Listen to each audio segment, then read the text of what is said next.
It's the 18th of December 2021, and we are at the Bank of California Stadium for the Once Upon a Time in LA Music Festival. One of the names everyone was looking forward to seeing is Drakeo the Ruler. He was going to perform in his hometown, and it was a moment the entire city was waiting for. Drakeo arrived at the venue in his Rolls-Royce Dawn, and with his entourage of 6 men and 1 security guard. All of them were searched and stripped of any weapons. And at around 8:30 p.m., it all began. Someone yelled the words, "Fuck the stink team." Drakeo and his team went to confront the op, but they were not prepared for what was about to happen next, because this fight wasn't going to be a fair one or just another scuffle. From out of nowhere, a formless horde of about 60 to 100 men wearing gang colors joined the fight. But if you think these men were there to support the stink team, well, think again. And they weren't just wearing gang colors.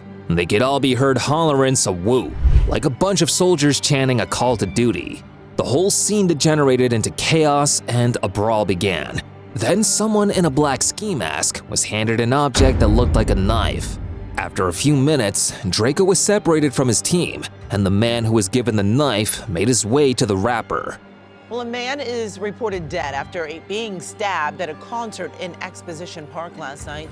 TMZ is reporting the victim was rapper Drakeo the Ruler.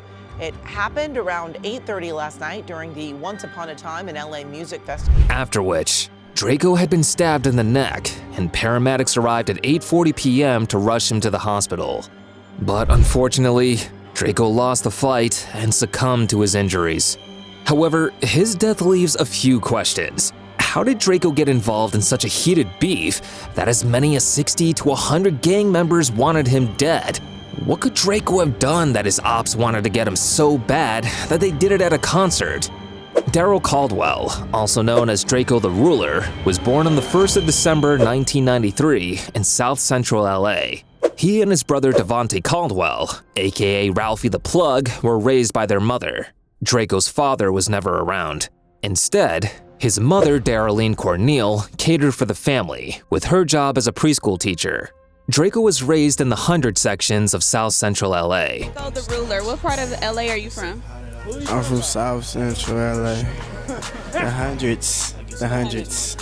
By the age of 12, Drakeo had already jumped off the porch. He was arrested for stealing $1 out of a tip jar. The young Drakeo was then shipped off to a correctional facility called the Camp. But this camp didn't seem to have any effect on Drakeo. During this period, Drakeo was a regular at many of these correctional facilities. He was regularly involved in various crimes, including burglary and gun possession. Even at a tender age, Drakeo already had ops in the streets. And by the age of 15, he already caught his first bullet. Drakeo was shot at Washington High School. And that's when the school authority decided that they had had enough. Drakeo was kicked out of school and became a permanent feature on the streets. So, after Drakeo was kicked out of school, all his focus was now on the streets. So, Drakeo started making money through home invasions, or as he called it, flu flaming. But Drakeo also had an interest in entertainment. He and his brother Ralphie the Plug began a dance crew known as Too Greedy. Still, members of Too Greedy also became popular for house robbery, and they targeted Asian households for their dealings. After some time, the Too Greedy team also became known as the Stink Team, and this was around the time that Drakeo picked up a mic and began rapping. Drakeo states that he always wanted to rap because he saw it as a way of escaping the dangers of the street. Drakeo and his Stink Team released several mixtapes. These mixtapes spawned hits that made the Stink Team a prominent name on the streets of LA, and in early 2011, Drakeo began using YouTube as a platform to showcase his talent. He dropped several freestyles over other rappers' beats, but it wasn't until 2013 that he took his career to another level. Drakeo dropped his debut mixtape, Nervous Music, and then dropped another mixtape titled Mr. Mosley in 2014. Many of his tracks during this period featured various members of the Stink Team. In early 2015, Drakeo released his breakthrough song, Mr. Get Dough. This song got a lot of people to pay attention to Drakeo's talent, and one of such persons was DJ Mustard. He then made a remix of the song with DJ Mustard, RJ, and Royce the Choice. However, just as Draco's career was on the rise, he also started having problems with the feds. Because if you do an interview with Draco, he would tell you that the Stink Team is a group of rappers, but if you ask the feds, they will tell you otherwise. The LAPD categorized the Stink Team as a gang. LAPD claimed that the Stink Team was a ruthless gang of home invaders with 20 to 30 members, because many of these members belonged to Crip sets, such as the Rollin' Hundreds and the Rollin' 40s. Members of the Stink Team included Good Finesse, Say So the Mac, Bambino, Remble, Money Monk, Catchy the Great, Too Shitty, a member of the Rolling 60s, Young Bull, a member of the Rolling 30s, Kells, who was a member of the Rolling Hundreds, and AB, a teenager who was a member of the Rolling 40s. Draco and his brother Ralphie the Plug were the top two members of the group. But unfortunately, it wasn't long before the Stink Team got into some serious trouble. Now, it is important to state that Draco and his brother Ralphie the Plug weren't active members of a gang. However, the other members of the Stink Team were active gangbangers, and this is what ultimately caused Draco some serious problems. On the 10th of December 2016, Draco and several members of the Stink Team went for the Naughty or Nice Pajama Jam party. The Stink Team arrived at the house, the 100 block of West Victoria Street, with a 5-car convoy. Another member of the team, AB, joined them at the venue. The Stink Team were all in their cars waiting to go in, when Too Shitty approached Draco's car window and informed him that members of the Inglewood family Bloods were at the party. The IFB had become the Stink Team's major ops, because many members of the Stink Team were members of the Rolling Crips. And although Draco didn't belong to any gang, the IFB saw him as one of their ops, because he used to roll with a lot of Crips. Therefore, the Stink Team was worried about their presence. After Draco was told they were at the party, he ordered the Stink Team to leave immediately. However, just as they were about to leave, an IFB member known as Red Bull walked past them. Immediately, Kells and AB spotted him. They both opened fire without giving it any second thoughts. After catching several bullets, Red Bull was soaked in his own blood, but he still managed to stumble back into the venue while wheezing and gasping for air. 2 other people were injured, while Red Bull, who was shot multiple times, unfortunately passed away. AB and Kells were actively involved in a feud against Red Bull and IFB, so for them, they had just fully utilized an opportunity to take out an op. The Stink Team then jumped back into their vehicles and drove back to Draco's apartment, which was only 15 minutes away from the venue. The shooting happened at around 11:30 p.m., and the crew was unaware that the victim had died until they heard it on the news at around 3 a.m. the next day. After this incident, Draco would return to making music and dropping the visuals to his songs. Draco would drop some of the biggest hits of his career during this period. But what the rapper didn't know was that these videos would turn out to be his hubris. The feds were paying close attention to all of Draco's moves, and they stated that it was this video of the song Bully Breaker that helped them identify Draco's apartment. Draco then dropped the most viewed music video of his career, the video to the song Impatient Freestyle. In the video, Draco is seen having a good time with his homies, smoking, drinking, and many of them holding big pipes. The video would also feature another important character in Draco's story, his Mercedes GLE Coupe. However, this car would also turn out to be Draco's Achilles heel. The cops explained that this car matched the description given to them by eyewitnesses as one of the cars involved in Red Bull's murder. Draco's life was about to take a massive turn that no one saw coming. He found himself embroiled in a murder case that would become one of the most fascinating criminal cases to involve a rapper. On the 2nd of January 2017, Draco was celebrating the beginning of the new year with his family, members of the Stink Team, and several other of his homies.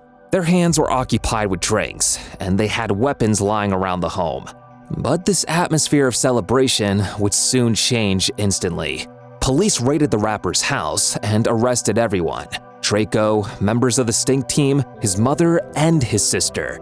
Draco was charged with 6 counts of unlawful possession of a firearm by a felon.